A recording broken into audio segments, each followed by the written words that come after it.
ஒரு அழகான கிராமத்தில் முருகன் என்ற விவசாயி வாழ்ந்து வந்தான்.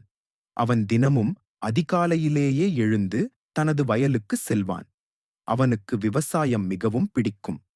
ஒரு நாள் அவன் தனது வயலில் நெல் விதைகளை விதைத்தான். தினமும் தண்ணீர் பாய்ச்சி, களைகளை அகற்றி, செடிகளை அன்புடன் பராமரித்தான். ஆனால் சில நாட்களில் மழை பெய்யவில்லை. வயலில் இருந்த செடிகள் வாடத் தொடங்கின.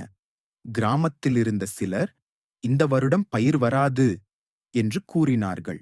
ஆனால் முருகன் மனம் தளரவில்லை.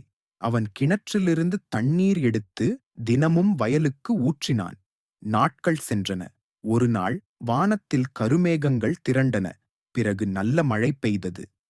வயலில் இருந்த நெற்பயிர்கள் பசுமையாக வளர்ந்தன.